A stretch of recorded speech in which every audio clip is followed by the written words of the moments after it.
petang dan selamat hari Sabat saya ucapkan kepada kita semua pada Sabat yang indah ini. Kita dapat berkumpul semua pada petang ini untuk meneruskan kebaktian penutupan Sabat kita. Dan saya pasti kita semua rindu untuk berkumpul di rumah Tuhan untuk bernyanyi bersama-sama, mendengar firman-Nya secara muka dan muka. Tetapi apa boleh buat, kita semua terpaksa di rumah saja dan tidak dapat jumpa secara berdepan. Dan saya pun rindu juga bersahabat dengan keluarga dalam Kristus yang berada di Pineng. Tapi bersabar saja, tunggu dulu habis baru kita dapat jumpa. Jadi mari kita teruskan memuji dan meninggikan nama Tuhan. Kita jangan sedih-sedih, kita terus bergembira dengan meneruskan kita punya kebaktian penutupan Sabat pada petang ini. Jadi untuk lagu yang pertama, mari kita nyanyikan lagu Mulong Pia.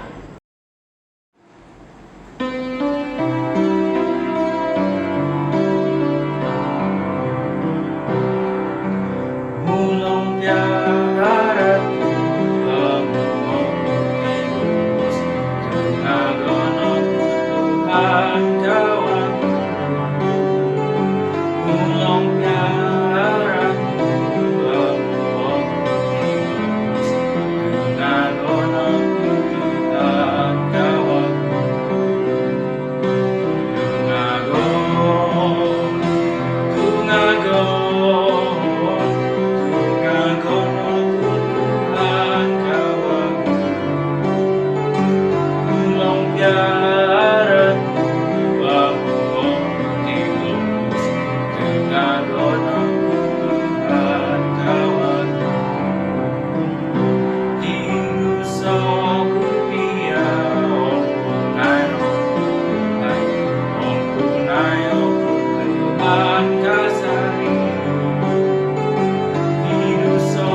mari kita nyanyikan lagu yang bertajuk Joy by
Ya Allah Bapa kami yang bertakhta di kerajaan surga, terima kasih Bapa karena pada masa ini Engkau telah berikan peluang kepada kami untuk berkumpul secara atas talian untuk memuji dan mendengarkan firman-Mu ya Bapa. Bapa, pada saat ini Bapa saya mendoakan khas untuk umat-umat-Mu yang kira-kira di mana mereka berada ya Bapa. Terus beserta setiap satu kami, berikan kami Roh Kudus dan juga keselamatan dari surgawi untuk sepanjang kami menghadapi krisis yang sedang melanda dunia pada saat ini Bapak. Bapak, biarlah Engkau berikan kami kekuatan dan juga pemikiran yang positif sepanjang kami menghadapi krisis ini. Kau terus beserta dengan setiap satu kami, begitu juga dengan keluarga kami ya Bapak.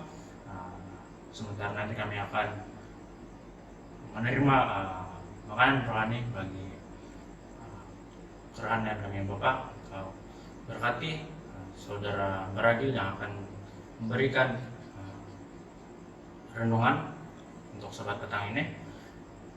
Dan biarlah apa yang dia sampaikan untuk Bapak semuanya dari mulutmu, dan biarlah acara kami pada petang sabat ini berjalan dengan lancar menurut kehendak-Mu ya Bapak. Bapak, mumpuni segala dosa kami yang telah kami lakukan di hadapan-Mu ya Bapak, dan kami layak disebut sebagai anak-anak yang Kau kasihi. Terima kasih karena Kau baik kepada kami. Terima kasih karena Kau mendengar doa kami dan menjawab doa kami sesuai dengan kehendak-Mu ya Bapak. Semua ini kami minta dalam nama Tuhan Yesus, Juru Selamat dan Penebus kami semua. Amin. Hai, selamat hari Sabat pada semua. Pada hari ini, pada petang ini, tiba giliran saya untuk memberi pelajaran bagi penutupan Sabat kita pada hari ini. Ada sebuah cerita. Ada seorang peladang yang mempunyai reban ayam yang agak besar. Pada suatu hari, peladang ini pergi ke hutan untuk mencari kayu api. Sesiapnya ia mencari kayu api, lalu ia pulang. Dalam perjalanannya pulang, ia terlihat sebuah kepulan asap tebal. Timbul rasa cemas, langsung dia berlari ke arah asap tersebut.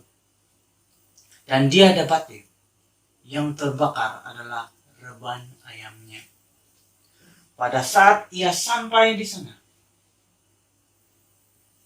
reban ayamnya hangus terbakar. Semua binatang peliharaannya menjadi abu. Melihat keadaan itu, peladang itu dengan sedih dan mengeluh. Aku tidak mempunyai apa-apa, kecuali hanya reban ayam ini saja yang aku punyai. Dekat pada kakinya terdapat ketulan bulat seperti arang nampaknya. Dan rupa-rupanya ketulan bulat tersebut adalah ketulan seekor ayam yang terbakar. Dengan dalam keadaan yang sedih dan agak marah, dia menendang ketulan ayam tersebut. Tiba-tiba keluar daripada bawah tubuh ayam tersebut 4 ekor anak ayam. Ibu ayam tersebut telah melindungi 4 ekor anaknya daripada api di bawah kepak sayapnya. Saya ingin membawa Anda membuka buku Matius 23 ayat 27. Yesus berkata, Yerusalem, Yerusalem, engkau yang membunuh nabi-nabi dan melempari dengan batu orang-orang yang diutus kepadamu. Berkali-kali aku rindu mengumpulkan anak-anakmu, sama seperti induk ayam mengumpulkan anak-anaknya di bawah sayapnya, tetapi kamu tidak mau. Yesus berada di dalam Ka'bah Yerusalem pada waktu dia mengucapkan perkataan ini.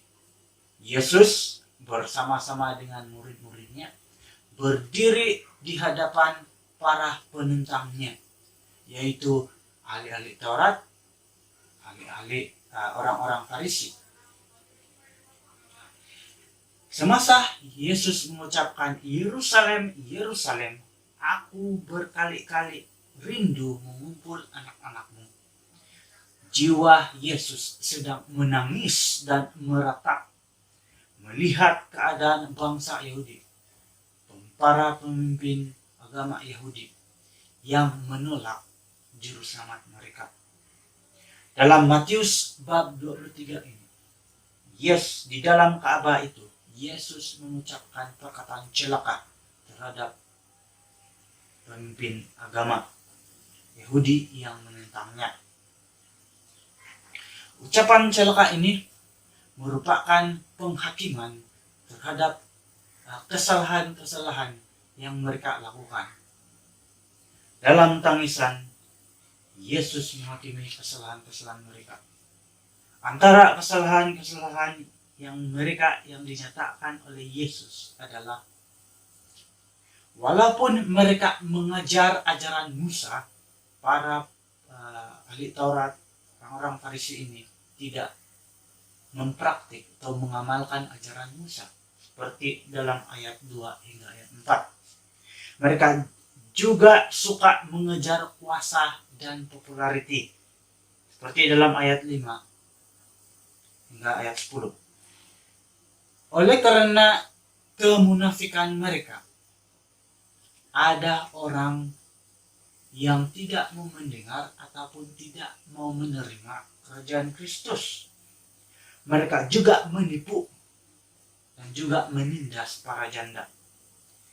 Mereka mengajarkan prinsip-prinsip salah seperti pengucapan sumpah, tidak setia dalam mengamalkan hukum, keadilan, belas kasihan, dan juga kejujuran. Yesus mengatakan, mereka umpama kubur yang berhias cantik di dalamnya, tetapi kotor di sebelah dalamnya. Kesombongan, iri hati, mementingkan diri sendiri, ketamakan membuat diri mereka kotor. Dan dalam ayat 29 hingga 36, Yesus mengatakan bahwa walaupun para pemimpin agama ini menghormati para nabi dengan menghias kuburan para nabi yang dibunuh oleh nenek moyang mereka sendiri. Tetapi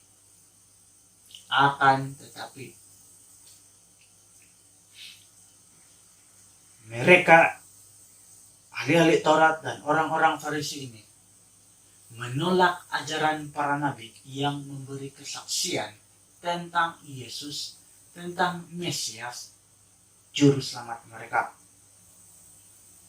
Dan kesalahan mereka yang terbesar adalah menolak untuk berlindung di bawah kepak sayapnya. Adakah Anda dan saya berada pada lindungan kepak sayapnya? Atau bagaimana kita tahu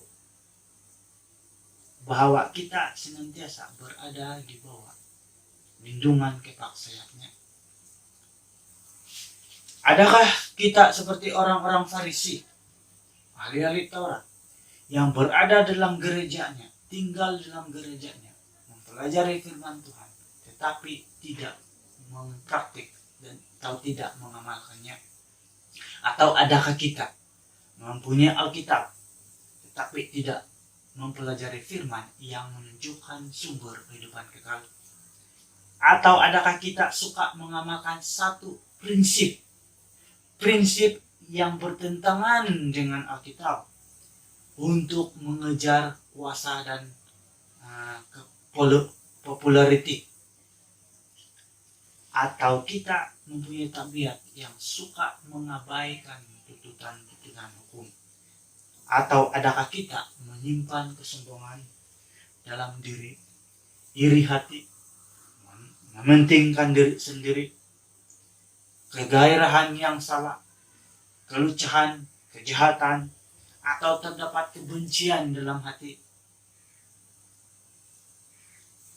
tanyakan soalan-soalan ini di dalam diri kita masing-masing. Apakah maksudnya berlindung di bawah kepak sayapnya? Berlindung di bawah kepak sayapnya bermaksud menerima belas kasihan, pengampunan, dibungkus oleh kasih karunia Tuhan yang ajaib. Kasih yang menyembuhkan semua orang berdosa seluruhnya, termasuk fisikal, mental, dan rohani. Kepak sayapnya adalah tempat perlindungan bagi orang berdosa yang memilih untuk dilindunginya. Seperti dalam Mazmur 91 ayat 4 hingga 7. Raja Daud mengatakan, dengan kepaknya ia akan melindungi engkau, di bawah sayapnya engkau akan berlindung. Engkau tidak usah takut terhadap kedahsyatan malam, terhadap penyakit sampar yang berjalan di dalam gelap, terhadap penyakit menular yang mengamuk di waktu petang. Kita sebagai Seventh-day Adventist, sedikit mengenai dengan kesehatan. Kita sebagai Seventh-day Adventist, kita diajar untuk mengamalkan prinsip kesehatan. Kita mempunyai prinsip seperti New Start. New Start mengajar kita bagaimana untuk mendapatkan diet yang betul, diet yang seimbang. Harus bersenam selalu. Dan selalu meminum air yang secukupnya dalam sehari. Kita juga diajar kepentingan kebaikan cahaya matahari. Kita diajar untuk bertarak, temperance, mengurangkan atau meninggalkan gaya hidup tertentu. Kita juga diajar tentang kepentingan udara bersih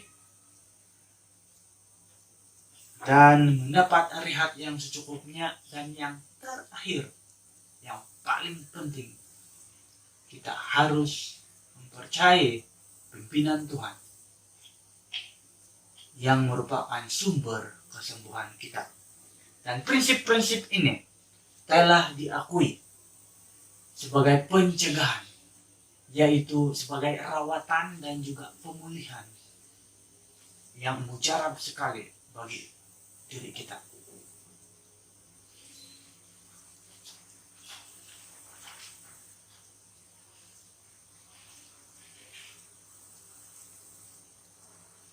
Soalnya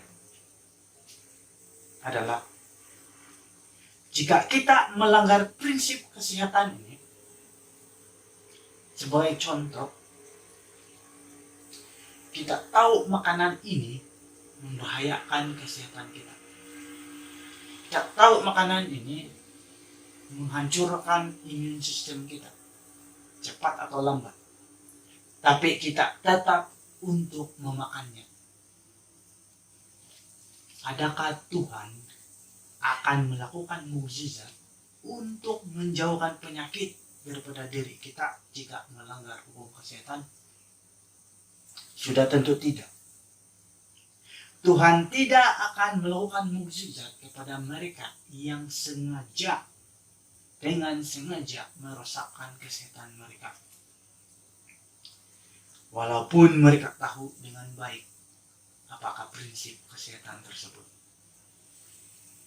Tuhan tidak akan menunjukkan mukjizat kepada mereka. Tuhan tidak akan menunjukkan mukjizat penyembuhan bagi mereka yang tidak menurut prinsip kesehatan. Tuhan hanya akan menunjukkan kuasa, mukjizat perlindungannya bagi mereka yang setia menurut hukum dan perintahnya. Mereka yang memanggil Tuhan, Tuhan, tetapi dengan sengaja melanggar hukum dan perintahnya. Tuhan tidak akan menunjukkan bukti mukjizatnya. Mari kembali ke Mesir. Pada waktu bangsa Israel ditindas, berada dalam penindasan Mesir. Pada saat tulah yang ke-10, Tuhan mau jatuhkan ke atas bangsa Mesir. Tuhan menyuruh Musa dan bangsa Israel untuk memakan roti tidak beragi dan menyembelih domba. Kemudian mengambil darah domba tersebut dan disapukan pada tiang dan ambang pintu rumah mereka, supaya apabila malaikat yang melintasi tanah Mesir, ia tidak akan membunuh anak sulung pada rumah yang tiang pintunya ditanda darah domba. Tuhan menyuruh bangsa Israel untuk merayakan peristiwa ini, dan perayaan ini dipanggil sebagai perayaan Paskah. Roti tidak beragi melambangkan kemurnian tabiat pada setiap orang Israel yang mengambil bahagian dalam perayaan Paskah. Darah yang disapu pada tiang rumah pula melambangkan penebusan terhadap anak sulung dan seisi rumah. Darah tebusan harus diterima oleh segenap orang Israel dan tabiat harus murni untuk menghadapi malaikat yang membawa penghakiman terhadap Mesir dan seterusnya memberi kelepasan kepada bangsa Israel, bagi bangsa Israel yang selama ini ditindas oleh Mesir. Bayangkan jika orang Israel tidak percaya, ragu-ragu, dan tidak menurut kepada suruhan Musa untuk turut serta di dalam perayaan Paskah tersebut waktu itu. Adakah mereka terlepas? Adakah mereka terluput daripada penghakiman malaikat itu? Saudara-saudara sekalian, semua anggota gereja PAHC dan saudara-saudara yang sedang melihat video ini, Tuhan sedang memanggil Anda dan saya untuk berlindung di bawah kepak sayapnya. Kamu yang sedang menonton video ini, sadar atau tidak sadar, saya percaya kamu sedang mencari perlindungan yang disediakan oleh Tuhan. Saya mengalu-alukan Anda untuk menyambut panggilan Tuhan ini. Mungkin Anda mengatakan, saya terlalu jauh untuk datang kepada Tuhan. Saya terlalu jauh untuk kembali kepada Tuhan. Tuhan mengatakan,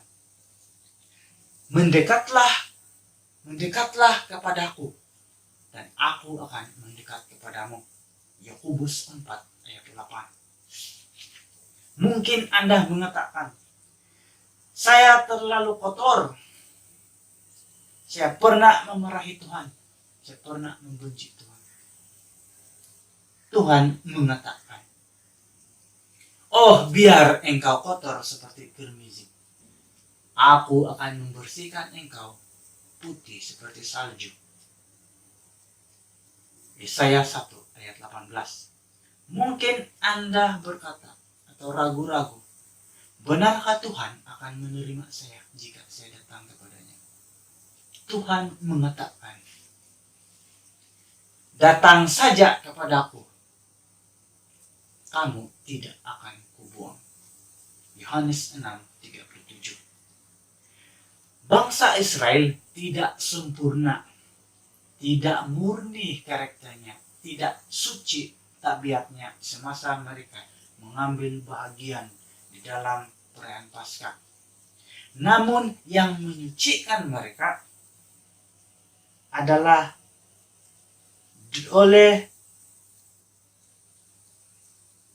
yang menyucikan mereka, yang menyempurnakan mereka adalah oleh darah tebusan Yesus dan tabiat kesetiaan Yesus yang dilambangkan oleh darah domba dan roti tidak beragim.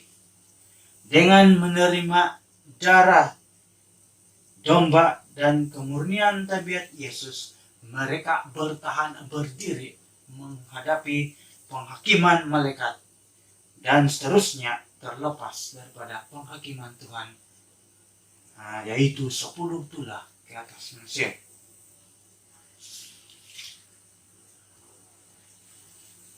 Saudara-saudara, mari datang kepada Yesus.